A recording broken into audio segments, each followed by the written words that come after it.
How's it feel to be back? Oh, it's been great. It's been great. A lot of the same faces, but it's been pretty cool. Does it feel at all like 2017, just as far as, all the changes that happen to defense and all the rebuilding that you have to do? No, the from a talent standpoint, Bosa's here. You've got obviously Fred, Demo, Renardo. There's a lot of really good talent on this defense. So it's not nearly as what 17 was.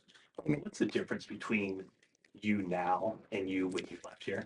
Um, I don't know. Obviously I've gone through the head coaching stuff, and you learn a lot going through that. But I'm happy to be back in this chair where I get to coach a little bit more football and not deal with all the administrative stuff that comes with being a head coach. But you know, the perspective, I guess, especially, and that's what was exciting about coming back, just being in a building where I was once a coordinator and now having head coaching experience to have that global view. So there's a lot of empathy for understanding what Kyle's going through and trying to help him out best I can. But so it's just, I guess, more experience. Was there, was there a temptation to go somewhere else where you're working for another head coach or another situation?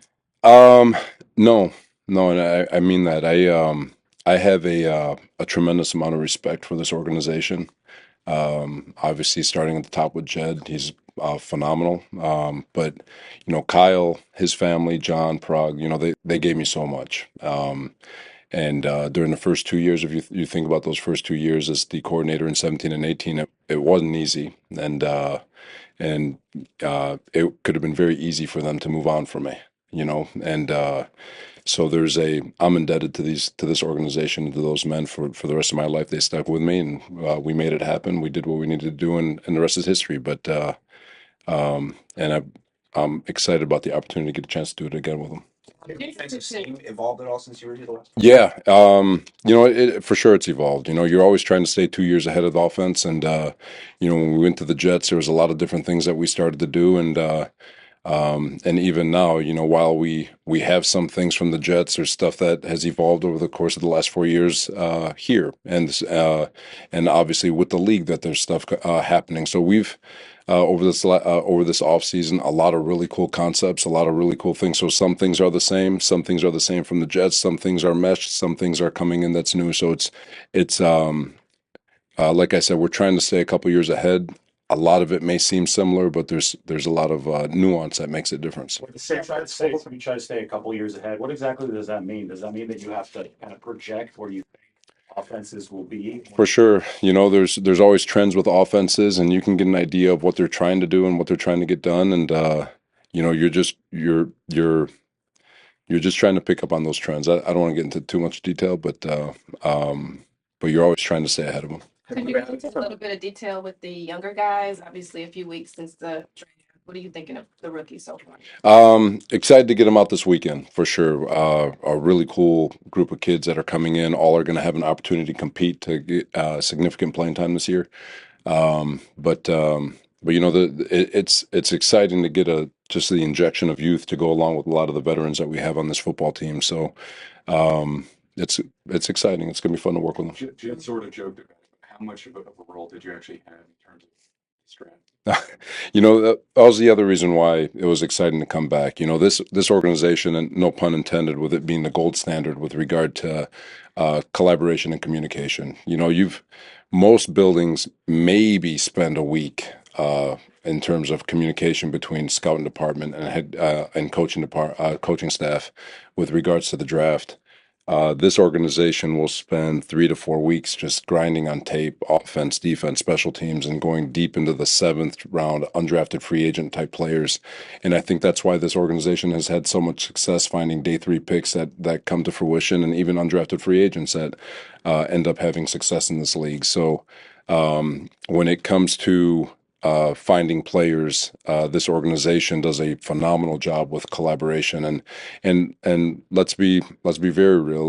There's still a process that needs to be followed, and the board fell our way from a defensive standpoint. Now, there's a lot of guys on offense that were graded higher than that offense was excited to go get, but they got pulled off the board, and it was standing in the back of the room, like, hey, I got a guy.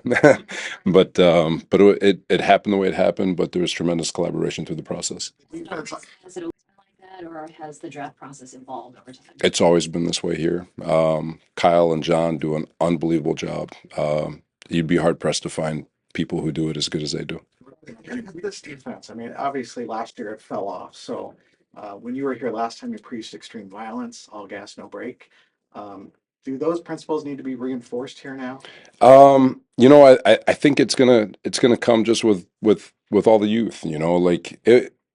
There's a lot of empathy for what happened to the group last year. There was a lot of things that through the halfway point, this defense was playing some really good football, and there was a lot of injuries, and the wheels kind of fell off during the last 4 weeks of the season, and so for the coaching staff and the players, there's a lot of empathy in terms of like, man, you're doing your best. It just doesn't work. It didn't work out, but you still see it all. I mean, these guys play their butts off. I thought Nick and those guys did a really nice job, and it's just it's bringing in this youth, getting them caught up to what the standard is, and doing our best to uphold it.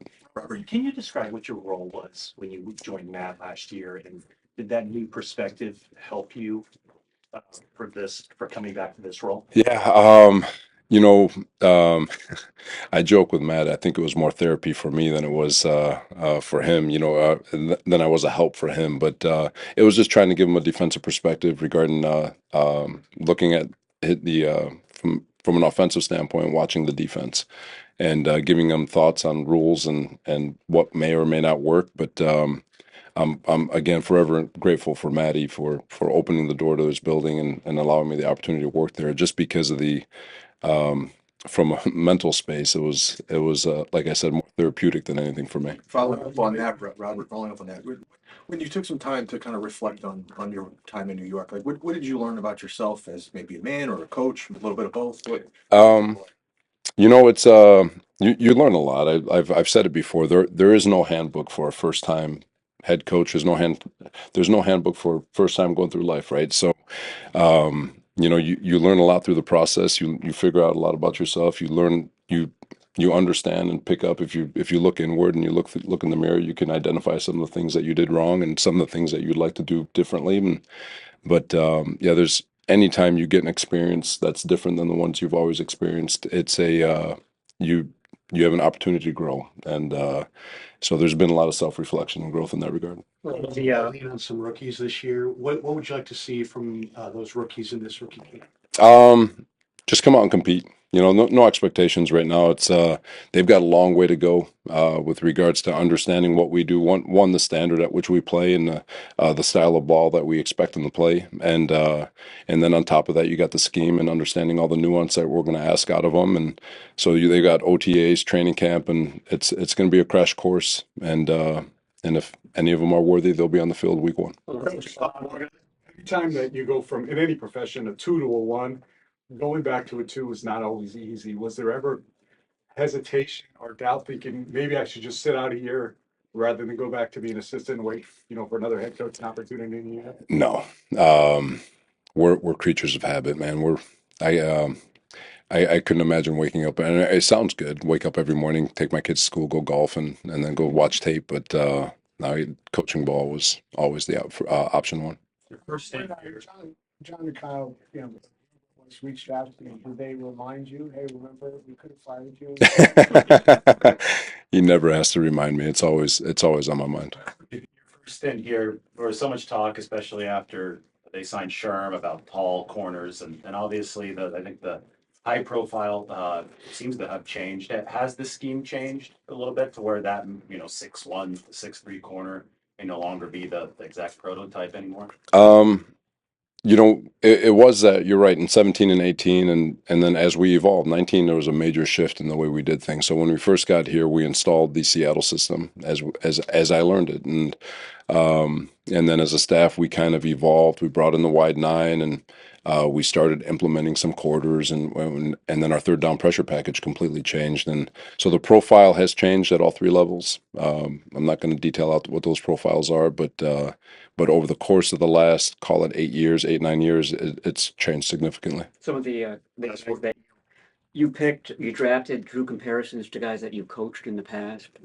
Nick Martin to Dre Greenlaw, CJ West to DJ Jones. Do you agree with those comparisons? And was that sort of a conscious thing for you to look for types that have worked on this defense in the past? No, you're always going to have a comparable just to give people reference, but they're their own individual players. The way they'll be used, like I don't, at, for me, I don't want to pigeonhole any of those guys to being, even though those are great football players, why can't they be more? You know, and so they have a unique skill set and unique traits that probably remind people of those players, but they're their own individuals, and it's going to be exciting to see how they turn out. All right, thank you. All right, thanks, guys. Appreciate y'all.